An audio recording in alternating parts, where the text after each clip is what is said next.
Allah does not charge a soul except with that within its capacity. It will have the consequence of what good it has gained. The human being has 5 parts to their being, you and I. The human being has a soul. The soul is the spirit, the essence, the unseen part of the human being that seeks out abstract values. The soul is that part of the human being that has the need for worship, inner sanctity, that strives to understand and to reach out to embrace the purpose of life, the soul. The human being has a mind. Unlike other animals that are more powerful than we are, it is our mind. It is the human mind that gives them the superiority among other creatures. For if it were not for our minds, elephants would put us in zoos.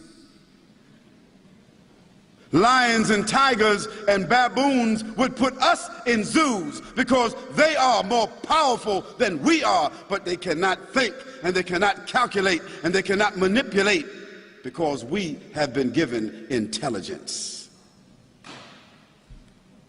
The mind of the human being is the source of intelligence, always seeking to know, to acquire the means to compute, to communicate, to extend through the mind and to dominate through the mind, and also always seeking answers, always seeking to perceive. Then there's the heart. A wise man, a man of scripture, a man of guidance, a prophet and a messenger of Almighty God, he said to us about the heart, verily, there's a piece of flesh in the body. When it is sound and clean, the whole body is sound and clean. When it is corrupted, the whole body is corrupted. Verily, that piece of flesh is the heart. The heart, the organ of love, emotion, and passion. The heart, where feelings generate, where principles of loyalty, friendship, commitment, and sacrifice, all of that emanates from the heart. And then there's the self. Oh, all of us know about the self. The ego, the me, the I, the my,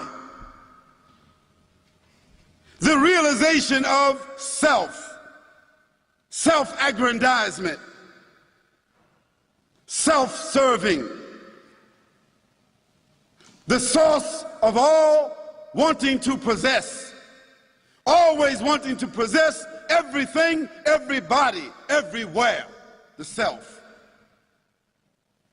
The self is what overflows through greed, through avarice, through envy and jealousy, all the way until disease and death.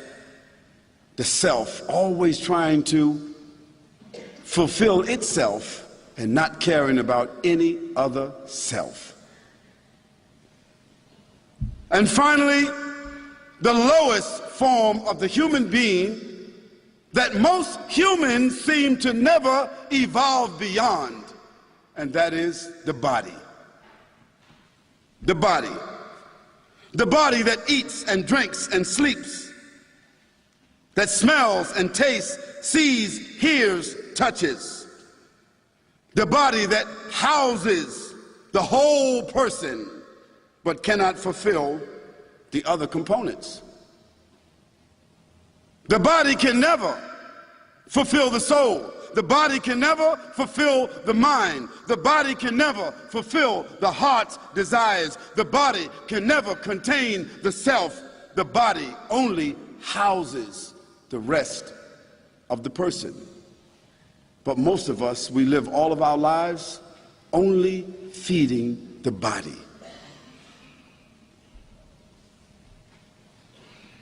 The body is the lowest form of the person, but is perceived by most to be the most critical and the most valuable.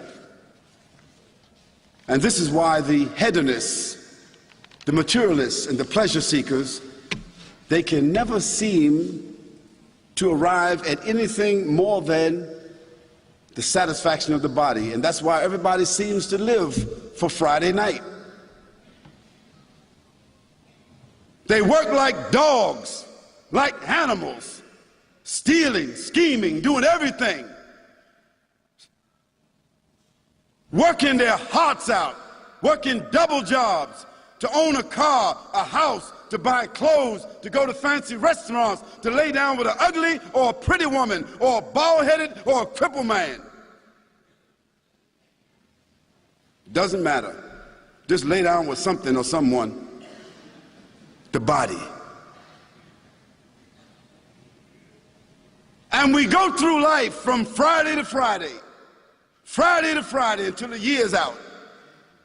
And another year's out. And the next thing we know, we have lived 50 or 60 years of that kind of living. And what do we have? Absolutely nothing that resembles happiness or success.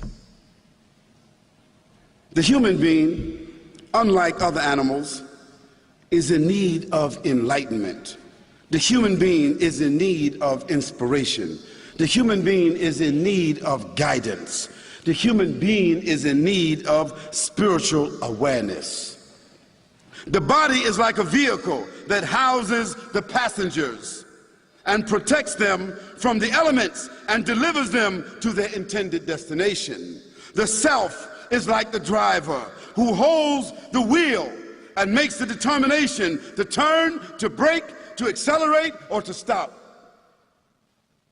The mind is the navigator who reminds, who calculates about the distance, the fuel, the direction, the destination, the environment, and coordinates all the dynamics for the driver. The heart is the generator, the source of energy. The heart is what keeps all the passengers engaged, entertained, inspired. The heart is what keeps all the passengers of the body connected to their purpose of their journey. But the soul is the real purpose of the journey. The soul is always telling the other passengers about the real purpose of the journey. And sometimes we don't want to hear what the soul has to say. The soul is reminding us when we're young about containing our youth.